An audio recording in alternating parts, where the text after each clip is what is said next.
बिस्मिल्लाहिर्रहमानिर्रहीम। अस्सलाम वालेकुम डियर स्टूडेंट, कैसे हैं आप सब। उम्मीद करता हूँ कि आप सब ठीक होंगे। चलो स्टार्ट करते हैं। Class 9th math chapter number 1 जिसका नाम है matrices and determinant.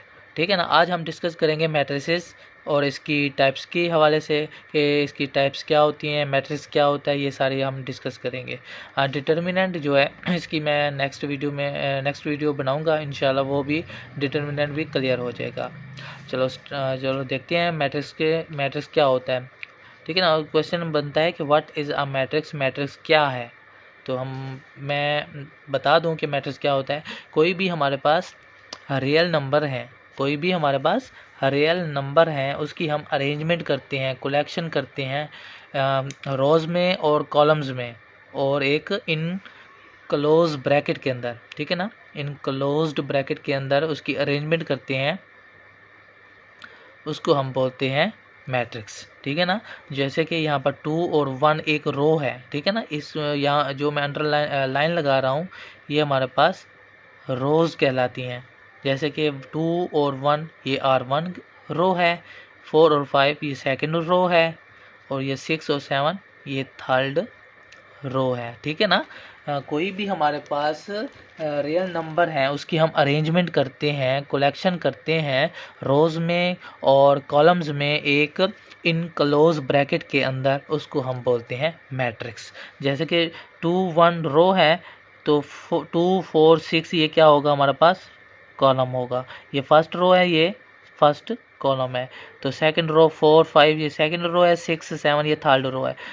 Second column कौन सा होगा, 1 5 7 ये हमारे पास सेकंड कॉलम होगा। इसको हम C2 से रिप्रेजेंट करेंगे। ये तो हो गया हमारे पास मैट्रिक्स। ठीक है ना। इसके बाद आता है order of matrix. Order of matrix कि ऑर्डर ऑफ मैट्रिक्स क्या होता है। ठीक है। ऑर्डर ऑफ मैट्रिक्स के लिए एक छोटा सा फार्मूला है, वो माइंड में रख लें। ऑर्डर ऑफ मैट्रिक्स का जो फार्मूला होता है वो होता है M/N। ठीक है ना। M रोज को बोलेंगे, रोज। N किसको बोलेंगे, कॉलम को बोलेंगे, COL। ठीक है ना। ऑर्डर मैट्रिक्स के लिए एक छोटा सा फार्मूला ये माइंड में रख लें, M/N। इसको पढ़ेंगे कैसे, M/N। अगर मैं फर्स्ट ए मैट्रिक्स की बात करता हूँ, इसमें हम चेक करेंगे कि रोज़ कितनी आ रही हैं, कॉलम्स कितने आ रहे हैं। ठीक है ना। तो यहाँ पर देखें 4 और 5 ये फर्स्ट रो है, 3 और 1 ये सेकंड रो है। तो रोज़ कितनी आ रही हैं, फर्स्ट रो और सेकंड रो, मतलब कि 2 रोज़ आ रही हैं। तो M की जगह पर हम लिख देंगे 2।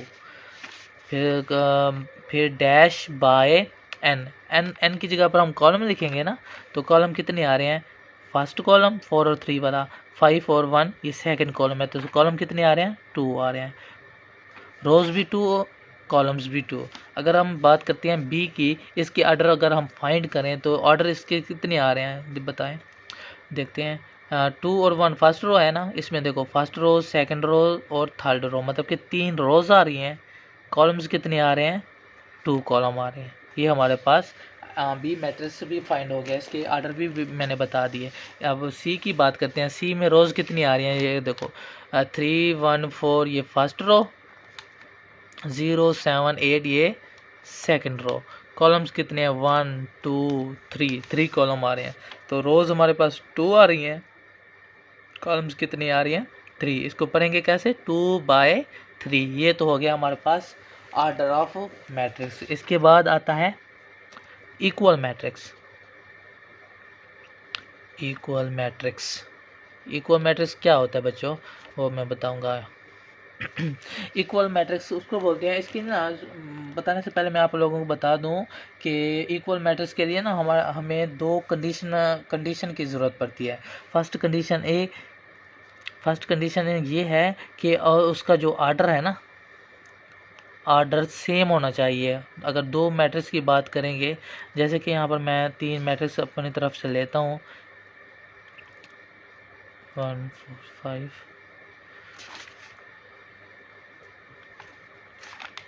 0 7 8। इसके बाद थर्ड एक और भी ले लेता हूँ, 3 1 ठीक है ना। ये मैं 3 मैट्रिक्स अपनी तरफ से लिए हैं, ये वाले ए बी सी, ये 3 मैट्रिक्स मैंने अपनी तरफ से ले लिए हैं। इसके ना पहली 2 कंडीशन अगर सेटिस्फाई हो जाएंगी तो वो इक्वल मैट्रिक्स होगा, वरना नहीं होगा।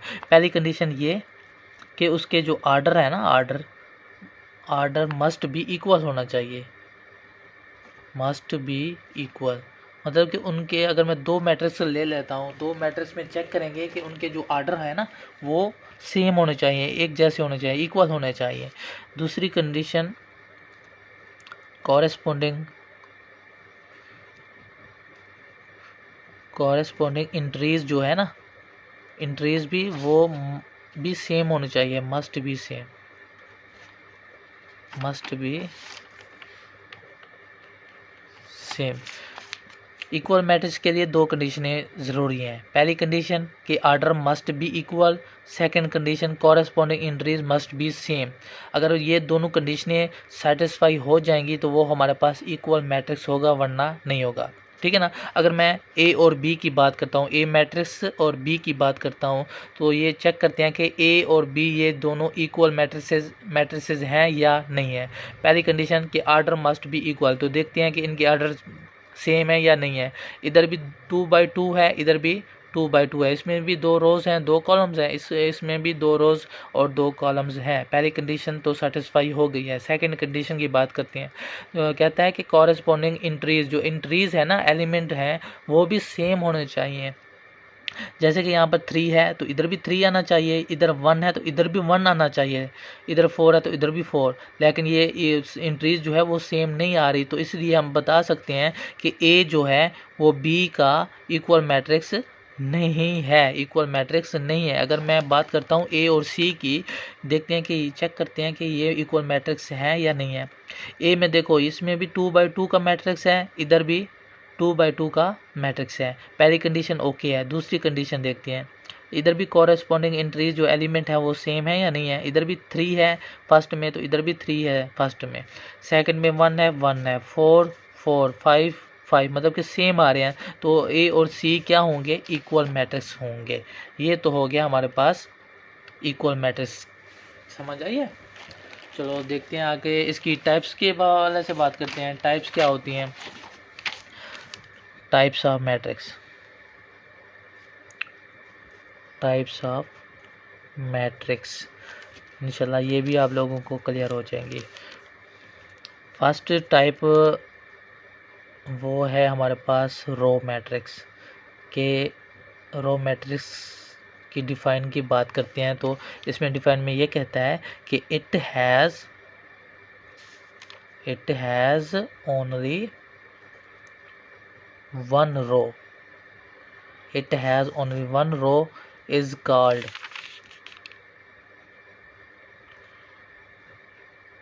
Row matrix.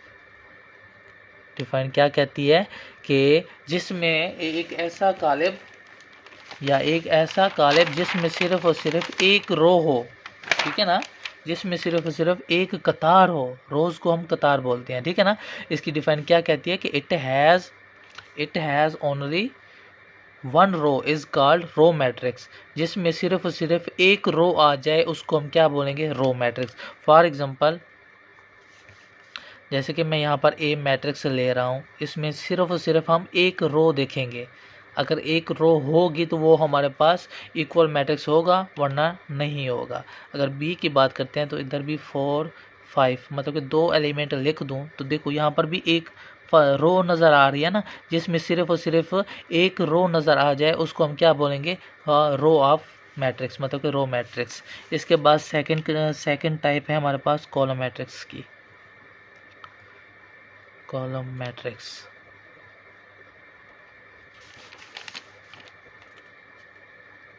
कॉलम मैट्रिक्स भी सेम इसी तरह की है कि इट हैज़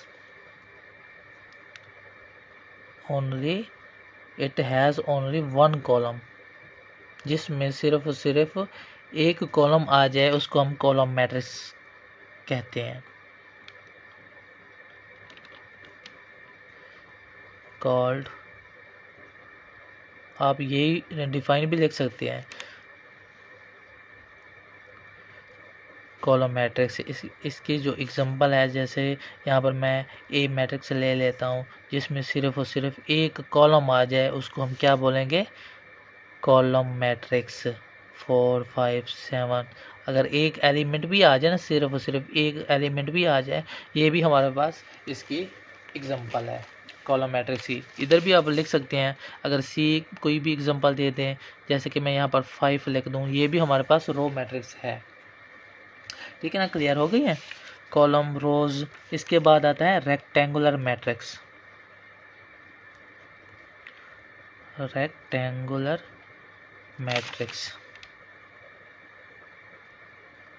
रेक्टेंगुलर मैट्रिक्स की बात करते हैं, जिसको उर्दू में बोलते हैं मुस्ततिली कालिब। ठीक है ना, रेक्टेंगुलर मैट्रिक्स मुस्ततिली कालिब। इसमें ये बच्चों ये बताना है कि रोज़ की तादाद, मतलब कि उसमें चेक करेंगे कि रोज़ की तादाद जो है ना वो बराबर नहीं होनी चाहिए, इक्वल नहीं होनी चाहिए कॉलम की तादाद के। अगर ये इसकी अगर डिफ़ाइन की बात करते हैं तो आप लोग लिख सकते हैं, the number of rows, number of rows is not equal to the columns. The number of rows is not equal to the number of columns is called rectangular matrix, जिसमें नंबर ऑफ़ रोज़ की तादाद जो है ना वो बराबर नहीं होनी चाहिए नंबर ऑफ़ कॉलम्स के, तो वो हमारे पास रेक्टेंगुलर मैट्रिक्स कहलाती है। आगे बच्चों समझ? चलो ठीक है, इसकी मैं एग्जांपल दे देता हूँ कि जैसे कि यहाँ पर मैं अगर बी मैट्रिक्स लेता हूँ तो इसमें देखेंगे कि ये रेक्टेंगुलर मैट्रिक्स है या नहीं है। ठीक है, अगर मैं और एक को बी ले लेता हूँ, 6 7 8, ये दो मैंने एग्जांपल ले लिए हैं। अब देखो इसमें कितनी रोज़ आ रही हैं, first row second row, first column, मतलब कि 2 रोज़ और 2 कॉलम्स आ रहे हैं। इसमें डिफाइन क्या कहती है कि not equal to the columns, मतलब कि the number of rows is not equal to the columns, मतलब कि बराबर नहीं होनी चाहिए, तो बराबर आ रहे हैं, तो इसलिए ये हमारे पास रेक्टेंगुलर मैट्रिक्स नहीं है। तो ये हमारे पास, इसमें चेक करते हैं, इसमें देखो 4 1 7 first row, second row, first column, second third column, मतलब कि ये इसमें 2 रोज़ हैं, 3 कॉलम्स हैं, बराबर नहीं है, इक्वल नहीं है, तो ये हमारे पास रेक्टेंगुलर मैट्रिक्स है। उम्मीद करता हूँ कि आप लोगों को समझ आई होगी। इसके बाद स्क्वायर मैट्रिक्स आता है।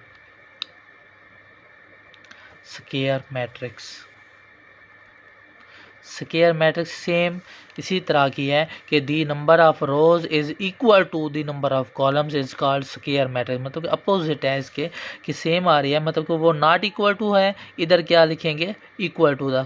सारी की सारी यही आपने डिफाइन लिखनी है, ये जस्ट नॉट नहीं लिखना, तो वो हमारे पास स्क्वायर मैट्रिक्स होगा। इसकी मैं एग्जांपल दे देता हूँ, जैसे कि ए मैट्रिक्स है हमारे पास 4 5 4 1 3 2, इसमें देखो कितनी रोज़ आ रही हैं, नंबर ऑफ रोज़ कितनी है, नंबर ऑफ कॉलम्स कितने हैं। यहाँ पर भी रोज़ भी 2 हैं और कॉलम्स भी 2 हैं, मतलब कि इक्वल आ रहे हैं, तो वो हमारे पास स्क्वायर मैट्रिक्स होगी।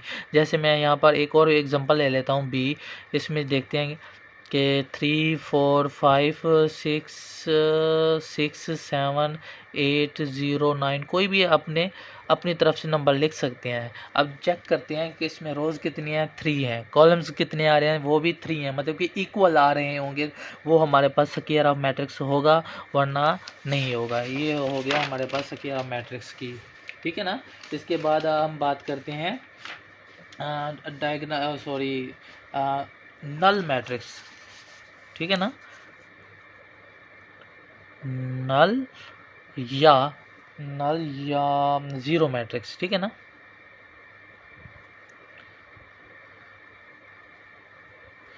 नल या ज़ीरो में ऐसा मैट्रिक्स जिसमें सारे के सारे जो एलिमेंट है ना वो ज़ीरो हो जाएं, सिफर हो जाएं, वो हमारे पास नल या ज़ीरो मैट्रिक्स कहलाएगा। इसमें आप लोग डिफाइन भी लिख सकते हैं, if each of the entries, if each of the entries is 0 या आप ये फिर भी लिख सकते हैं इज कॉल्ड नल मैट्रिक्स।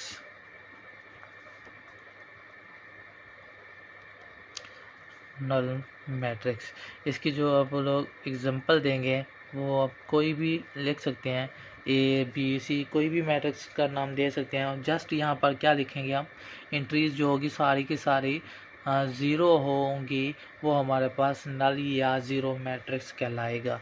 उम्मीद करता हूँ कि ये भी समझ आ गई होगी इंशाल्लाह आप लोगों को। सारी की सारी जो डिफाइन है ना, इसकी एलिमेंट्स भी हैं, वो सारे के सारे क्लियर हो जाएंगे। इसके बाद हम बात करते हैं transpose of matrix. Transpose of matrix. Transpose of matrix क्या होता है कि हम चेंज कर देना है, मतलब कि तब्दील कर देना है कि रोज़ को हम कॉलम्स में लिखेंगे और कॉलम्स को हम रोज़ में लिखेंगे, उसको हम क्या बोलेंगे, ट्रांसपोज ऑफ मैट्रिक्स। ठीक है ना, मैं इसकी डिफाइन नहीं लिख रहा, वो देख लेना आप लोग। इसकी मैं एग्जांपल दे देता हूँ आप लोगों को कि कोई भी हमारे पास मैट्रिक्स है, जैसे कि ये लिखा हुआ है 3 1 4 5 6 7, ये हमारे पास मैट्रिक्स है। इसका हम ट्रांसपोज फाइंड करेंगे तो क्या लिखेंगे यहाँ पर, सॉल्यूशन ए के ऊपर भी हमने टी लिख देना है, मतलब कि ट्रांसपोज हो जाएगा 3 1 4 5 6 7, इसके ऊपर भी हम ट्रांसपोज लिखेंगे। ट्रांसपोज मैंने अभी बताया कि हमने तब्दील कर देना है, चेंज कर देना है। अगर रो में लिखा हुआ होगा तो उसको हम क्या किस में लिखेंगे, कॉलम्स में लिख देंगे। ये देखो 3 1 4 ये रो है ना, इसको हमने किस में लिखना है, कॉलम में लिखना है। 3 1 4 5 6 7 ये रो में लिखा हुआ है तो इसको भी हम कॉलम में लिख देंगे। तो ये हमारे पास ट्रांसपोज ऑफ मैट्रिक्स है। अगर एक और एग्जांपल दे दूं बी की, बी जैसे कि यहाँ पर सिर्फ और सिर्फ रोज़ में लिखा हुआ है 4 7 8 9, इसमें मैं 4 एलिमेंट ले लिया 4 7 8 9। इसका सोल्यूशन फाइंड करेंगे, ट्रांसपोज मालूम करेंगे तो क्या करेंगे कि बी के ऊपर भी टी लिख देंगे, 4 7 8 9 इसके भी ऊपर टी लिख देंगे। जस्ट हमने इसका ट्रांसपोज फाइंड करना है। मैंने अभी बताया है, चेंज कर देना है, तब्दील कर देना है। रोज़ को हम किस में लिख देंगे, कॉलम में। अगर कॉलम में लिखा हुआ होगा तो रोज़ में लिख देंगे। 4 7 8 9 ये रो है ना, इसको जस्ट कॉलम में लिख दें तो ये हमारे पास हो जाएगा ट्रांसपोज ऑफ मैट्रिक्स। इसको क्या बोलते हैं हम, transpose of matrix. Transpose of matrix उम्मीद करता हूँ कि समझ आ गई होगी। इसके बाद आता है नेगेटिव मैट्रिक्स।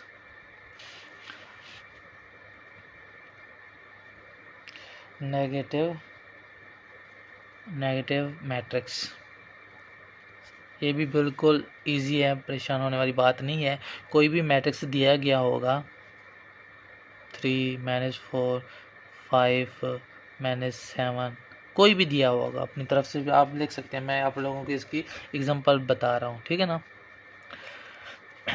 इसका जो सॉल्यूशन लिखेंगे, क्या करेंगे कि दोनों तरफ हम नेगेटिव ले लेंगे, नेगेटिव साइन ले लेंगे, जैसे इसके ऊपर अप्लाई कर देना। मतलब कि जो ये नेगेटिव होगा ना, ये सारे के सारे एलिमेंट पर अप्लाई कर देंगे। जो पॉजिटिव होगी वो हमारे पास हो जाएगी नेगेटिव, ये जो पॉजिटिव नेगेटिव हो गया वो हो जाएगा हमारे पास पॉजिटिव। ये 5 है तो ये भी प्लस का है तो माइनस का लिख देंगे। माइनस का 7 है तो ये किस चीज़ का हो जाएगा, प्लस का हो जाएगा। ठीक है ना, ये है हमारे पास नेगेटिव ऑफ मैट्रिक्स। माइनस का था तो प्लस का हो गया। ठीक है, ये है negative of matrix.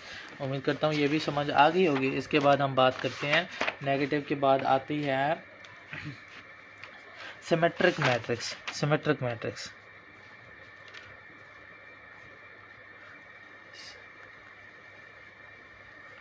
Symmetric matrix, symmetric of matrix भी बोल सकते हैं या सिमेट्रिक मैट्रिक्स भी बोल सकते हैं। सिमेट्रिक मैट्रिक्स उसको बोलते हैं कि कोई भी हमारे पास मैट्रिक्स दिया गया, मैं इसकी भी एग्जांपल दे रहा हूँ, डिफाइन आप देख लीजिएगा बुक से, वो भी समझ आ जाएगी। कि एग्जांपल मैं इसकी दे देता हूँ कि कोई भी मैट्रिक्स दिया हुआ होगा, समझो कि ये कोई भी मैट्रिक्स है, ये दिया हुआ है, इसका हम जब सॉल्यूशन फाइंड करेंगे ना, मैट्रिक्स ये सिमेट्रिक का मैट्रिक्स क्या होता है, इसका सॉल्यूशन फाइंड करेंगे, क्या करेंगे, कोई भी मैट्रिक्स है, ये ए है तो ए के ऊपर हम क्या ले लेंगे, ट्रांसपोज ले लेंगे। ये किसके इक्वल आना चाहिए, उसी मैट्रिक्स के इक्वल आ जाए तो वो हमारे पास सिमेट्रिक मैट्रिक्स होगा। कोई भी मैट्रिक्स है उसका हम ट्रांसपोज ले लेंगे, वो दोबारा वही उसी मैट्रिक्स के ऊपर आ जाए, तो ऊपर मतलब कि आ गया है, तो वो हमारे पास सिमेट्रिक ऑफ मैट्रिक्स कहलाएगा। फिर मैं रिपीट कर देता हूँ कि कोई भी मैट्रिक्स है उसका हम ट्रांसपोज ले लेंगे, वो दोबारा उसी मैट्रिक्स के इक्वल आ जाए, तो वो हमारे पास सिमेट्रिक ऑफ मैट्रिक्स कहलाएगा। उम्मीद करता हूँ ये भी समझ आ गई होगी। सिमेट्रिक के बाद आती है स्क्यू सिमेट्रिक। स्क्यू सिमेट्रिक ये भी सेम इसी से रिलेटेड है, ये भी समझ आ जाएगी इंशाल्लाह। ये भी सेम इसी तरह की कि कोई भी मैट्रिक्स है, इसका जब हम सॉल्यूशन फाइंड करेंगे क्या करेंगे, इसी मैट्रिक्स जो भी मैट्रिक्स दिया गया होगा उसका हम ले लेंगे ट्रांसपोज, वो पॉजिटिव था, यहाँ पर क्या आ जाएगा, नेगेटिव आ जाएगा, तो इसको हम क्या बोलेंगे, स्क्यू सिमेट्रिक मैट्रिक्स। कि कोई भी मैट्रिक्स अगर क्वेश्चन में पूछे कि स्क्यू सिमेट्रिक मैट्रिक्स है या नहीं है, तो आप लोग कैसे फाइंड करेंगे कि जो भी ट्रांसपोज दिया गया हो, मतलब सॉरी जो भी मैट्रिक्स दिया गया होगा उसका हम ट्रांसपोज ले लेंगे, वो माइनस ए के बराबर आ जाए, मतलब कि इन दोनों को अगर फाइंड करेंगे, दोनों को जो मैट्रिक्स हैं वो सेम आ जाएंगे, दोनों का जवाब इक्वल आ जाएगा, तो वो हमारे पास स्क्यू सिमेट्रिक होगा। सेम इसी तरह की सिमेट्रिक और मैट्रिक्स में पॉजिटिव लिखेंगे, यहाँ पर स्क्यू की जगह पर क्या लिखेंगे, माइनस लिखेंगे, तो वो हमारे पास स्क्यू सिमेट्रिक होगा, वो हमारे पास सिमेट्रिक का मैट्रिक्स होगा। उम्मीद करता हूँ ये भी समझ आ गई होगी। इसके बाद आती है diagonal of matrix. Diagonal matrix, diagonal matrix की भी मैं एग्जांपल ही दूंगा कि या लिख भी सकते हैं कि दी नंबर ऑफ रोज नहीं सॉरी डायगोनल मैट्रिक्स के लिए ना हमें एक स्क्वायर मैट्रिक्स की ज़रूरत पड़ती है, मतलब कि डायगोनल मैट्रिक्स के लिए स्क्वायर मैट्रिक्स होना ज़रूरी है। डायगोनल मैट्रिक्स के मैं एग्जांपल दे देता हूँ कि 3 मैट्रिक्स मैं अपनी तरफ से ले लेता हूँ, कोई भी है, जैसे कि यहाँ पर लिख रहा हूँ मैं,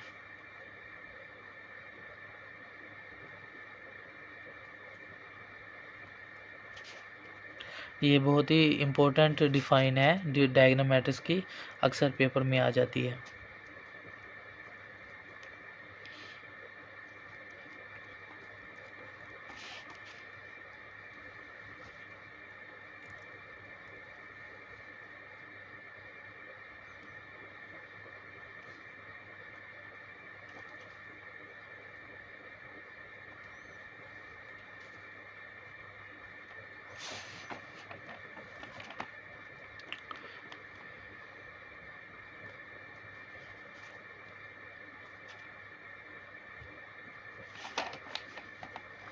डायग्राम मैट्रिक्स की डिफाइन क्या बोलती है कि a square matrix is called diagonal matrix if at least कम अज कम कि any one of the entries of diagonal is not zero and non diagonal entries are zero.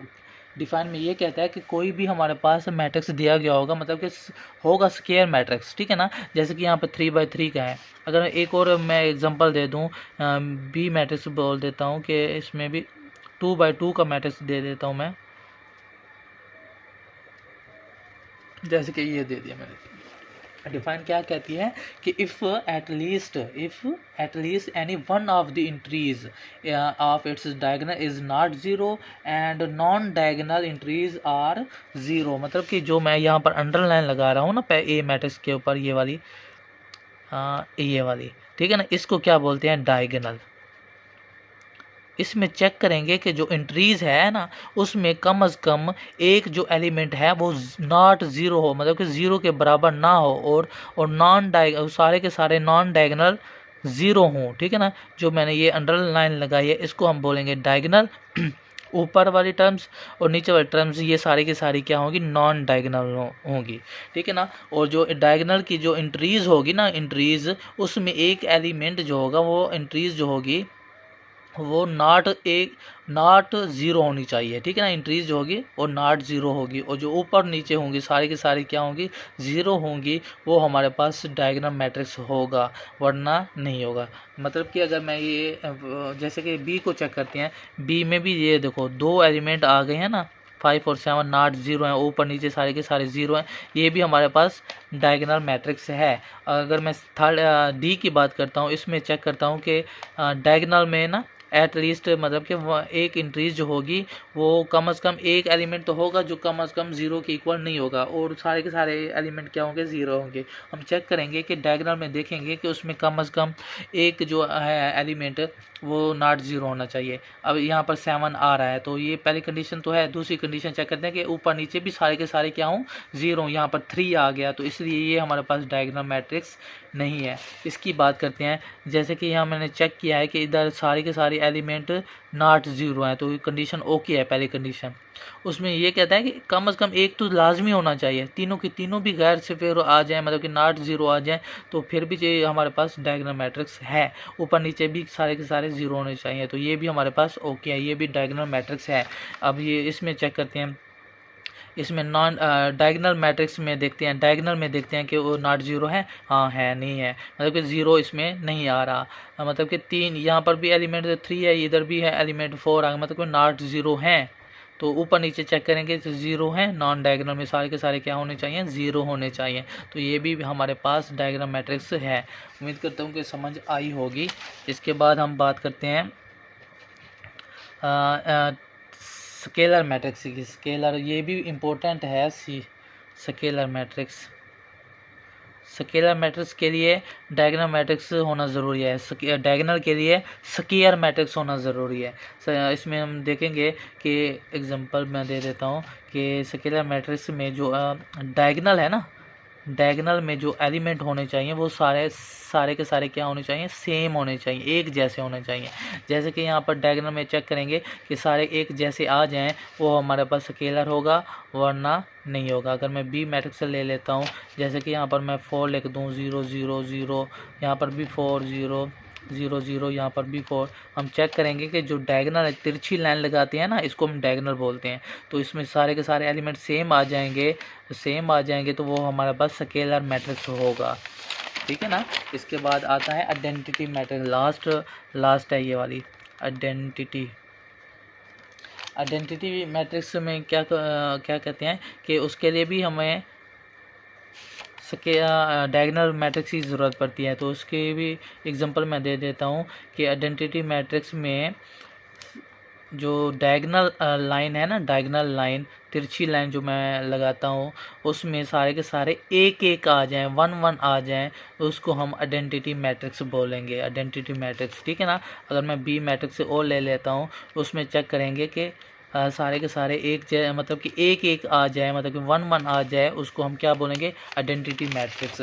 अगर सारे के सारे एलिमेंट सेम आ जाएंगे डायगोनल में, जो मैं लाइन लगाई है ना, इसको डायगोनल बोलते हैं, डायगोनल में सेम रकमें आ जाएंगे, वो हमारे पास स्केलर मैट्रिक्स होगा। और डायगोनल के लिए डायगोनल मैट्रिक्स क्या होगा कि जिसमें डायगोनल में चेक करेंगे कि उसमें जो एटलीस्ट जो एंट्रीज़ है ना, एटलीस्ट 1 एंट्रीज़ जो होगी वो नॉट ज़ीरो हो, और नॉन एंट्रीज़ जो होगी वो सारे की सारी क्या होनी चाहिए, ज़ीरो होनी चाहिए, वो हमारे पास डायगोनल मैट्रिक्स होगा।